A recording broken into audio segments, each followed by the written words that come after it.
جیسے میں ابھی ایک واقعہ بتا دوں، حضرت عبداللہ اندلسی رحمۃ اللہ علیہ کا،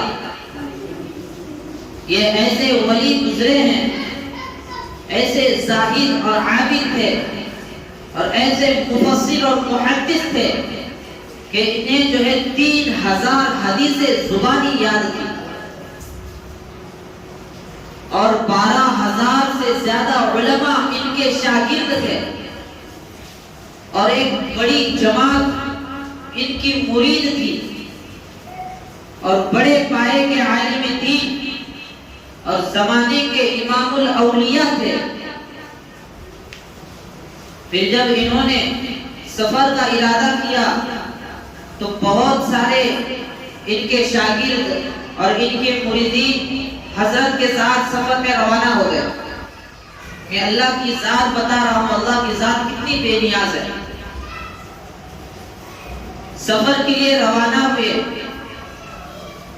جیسے ہی سفر آگے بڑھا تو ان کا قافلہ جو ہے ایک ایسے گاؤں کی طرف روانہ ہوا جہاں پر کچھ لوگ آگ کی پوجا کر رہے تھے، کچھ لوگ سورج کی عبادت کر رہے تھے اور کچھ عیسائی صلیب کو پوج رہے تھے، اس کی عبادت کر رہے تھے۔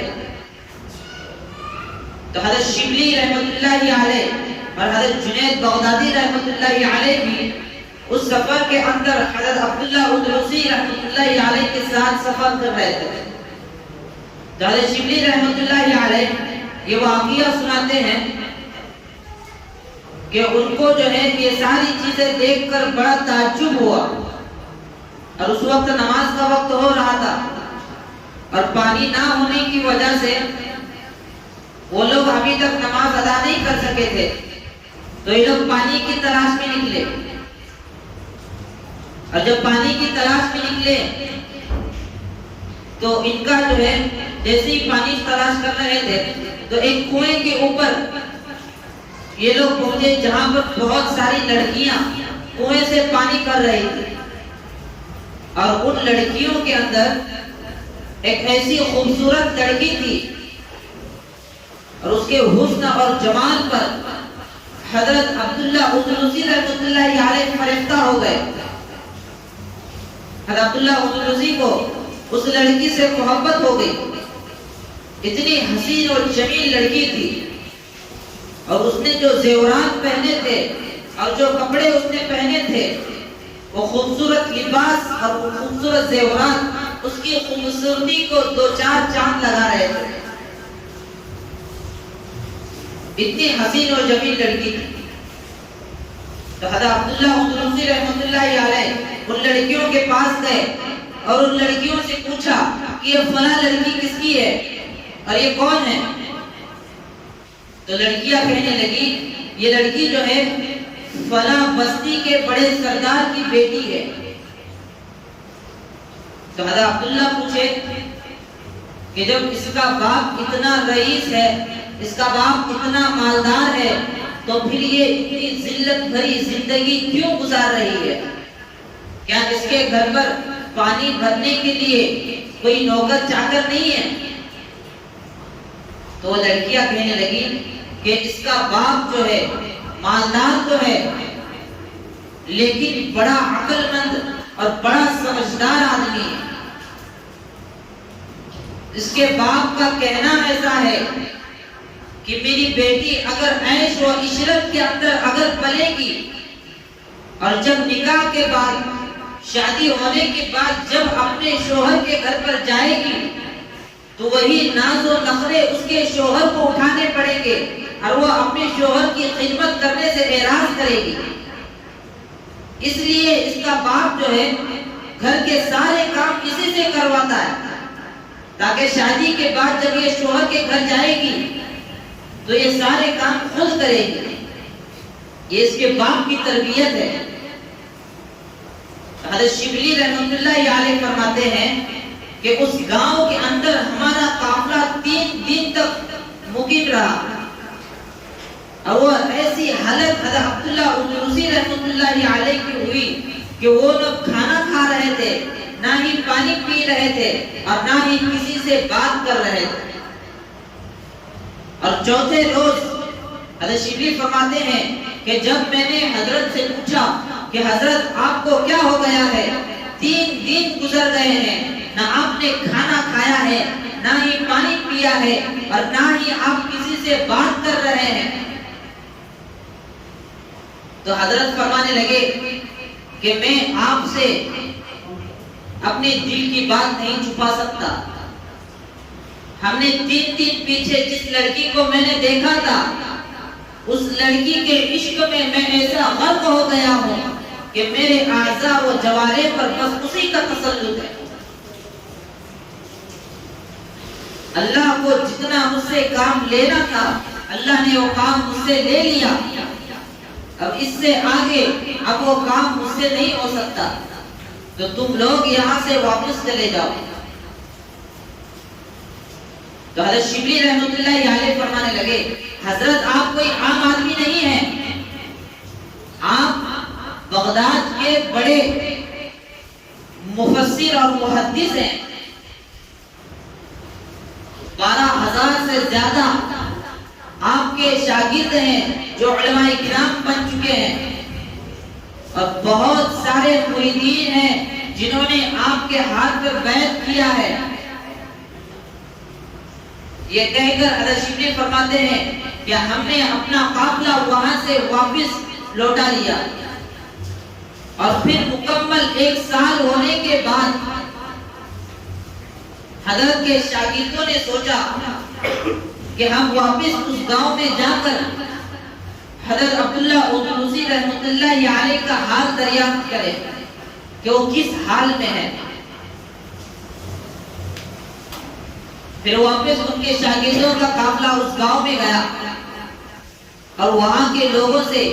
حضرت عبداللہ اندلوسی رحمۃ اللہ علیہ کے متعلق پوچھا کہ حضرت کا کیا حال ہے۔ وہ گاؤں کے لوگ کہنے لگے کہ وہ تو بلا جنگل کے اندر سور چلا رہے ہیں، خنزیروں کو چلا رہے ہیں۔ اب جیسے ہی یہ بات سننا تھا کہ ان کی آنکھیں آنسوؤں سے نم ہو گئی، گویا کہ ان کے زمین تلے زمین کھسک گئی ہو، رونے لگے کہ اتنے بڑے محدث ہیں، اتنے بڑے عالم دین ہیں، اور اتنی ان کے تعداد ہے شاگردوں کی، اور 30,000 سے زیادہ حدیثیں انہیں یاد ہیں، اور 7 روایات قرآن کے اندر یہ قرآن پڑھتے تھے، اور اتنے بڑے ولی اور خنزیر چلا رہے ہیں۔ بڑا تعجب ہوا، اور گاؤں والوں نے جس جنگل کی طرف اشارہ کیا تھا، اس جنگل کی طرف یہ لوگ روانہ ہوئے، اور جنگل میں جانے کے بعد جب انہوں نے دیکھا کہ حضرت عبداللہ اندلوسی رحمۃ اللہ علیہ جس عصا پر سہارا دے کر جمعہ کا خطبہ دیا کرتے تھے، جس عصا کے ذریعے وہ حدیث کا درس کیا کرتے تھے، اسی عصا سے وہ خنزیر اور سوروں کو چلا رہے۔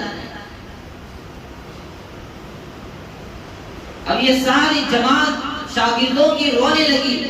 کہ یہ ہمارے حضرت جن سے ہم نے سبق پڑھا ہے، جن سے ہم نے حدیثیں سیکھی ہیں، ان کا ایسا حال کیوں ہوا؟ رونے لگے۔ اور جیسے ہی حضرت عبداللہ اندلوسی رحمۃ اللہ علیہ کے قریب پہنچے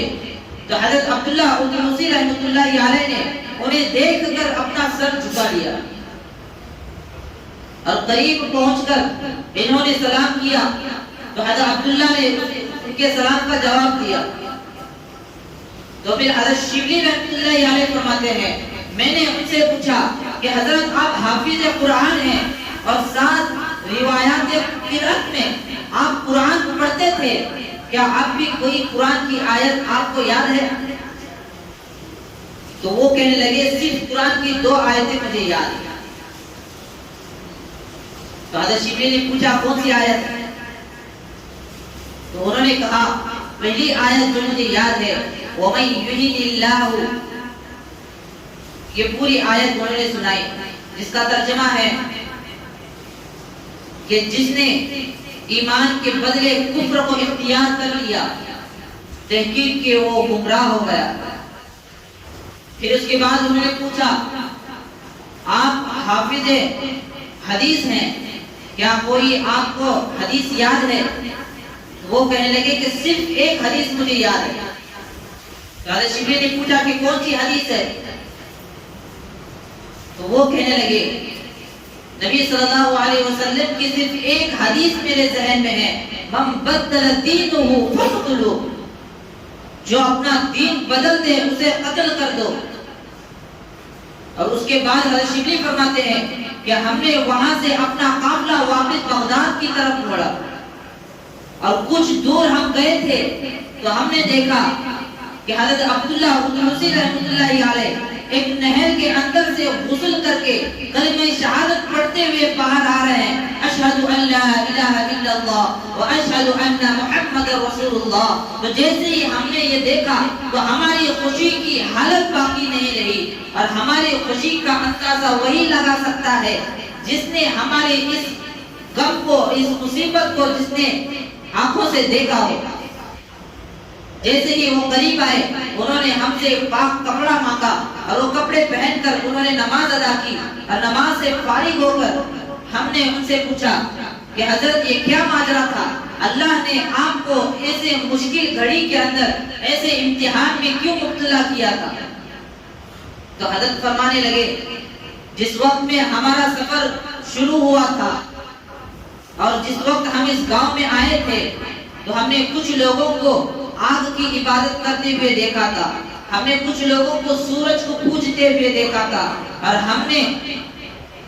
کچھ عیسائیوں کو صلیب کی عبادت کرتے ہوئے دیکھا تھا۔ تو انہیں دیکھ کر مجھے میرے ایمان پہ فخر ہوا، اور میں ان پر فخر محسوس کرنے لگا کہ میں موحد قوم کا ہوں، اللہ نے مجھے ایمان دیا ہے، اس بات کا گھمنڈ میرے اندر آ گیا تھا، اور میں نے ان کو اپنے سے کم سمجھا۔ اور اسی وقت مجھے غیب کی آواز آئی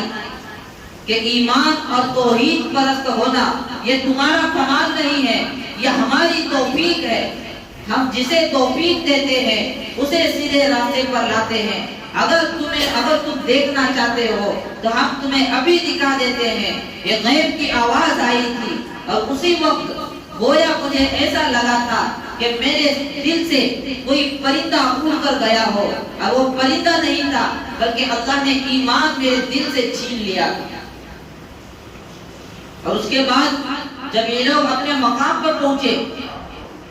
کچھ دن گزرے تھے کہ اچانک سے کوئی جو ہے آ کر ان کا دروازہ کھٹکھٹایا۔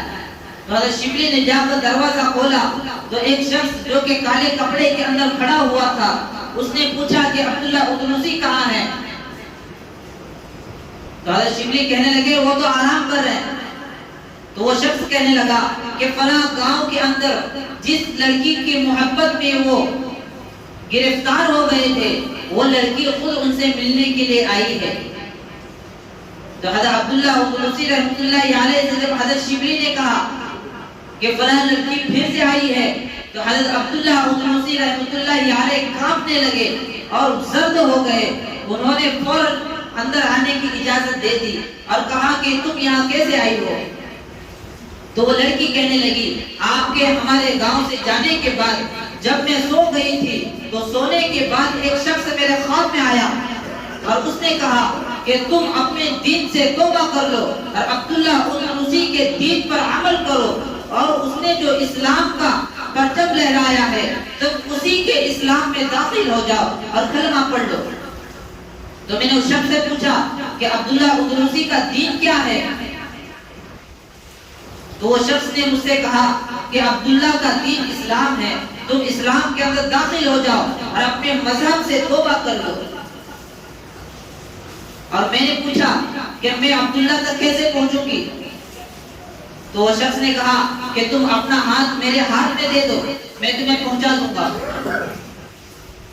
پھر وہ لڑکی کہنے لگی جیسے ہی میں نے ہاتھ اس کے ہاتھ میں دے دیا اور اس نے کہا کہ تم اپنی آنکھیں بند کر لو، اور میں نے آنکھیں بند کر لی، کچھ قدم اس نے مجھے چل کر لے کر کے گیا، اور جب اس نے مجھے آنکھ کھولنے کے لیے کہا، جیسے ہی میں نے آنکھ کھولی تو دریائے دجلہ کے کنارے میں پہنچ گئی، اور مجھے اشارہ کر کے کہا کہ سامنے جو حجرہ ہے سامنے جو کمرہ نظر آتا ہے وہ کمرہ عبداللہ الطلسی کا ہے، تم اس کے پاس جاؤ اور اسلام قبول کر لو۔ تو فوراً میں یہاں آ گئی، تو چنانچہ آپ مجھے مسلمان بنا دے۔ تو حضرت عبداللہ الطلسی رحمۃ اللہ علیہ نے انہیں کلمہ پڑھا دیا، انہیں مسلمان بنا دیا، اور اس کے بعد اس لڑکی کی ایسی حالت ہو گئی کہ صرف عبادت اور زہد کے اندر اس نے اپنے آپ کو کمرے میں بند کر لیا، اور کمزوری کی حالت کے اندر وہ اسی میں مر گئی۔ تو بولنے کا مقصد اور منشا یہ ہے کہ اگر اپنے ایمان پہ فخر کرو گے، اگر ہم یہ سوچیں گے کہ ایمان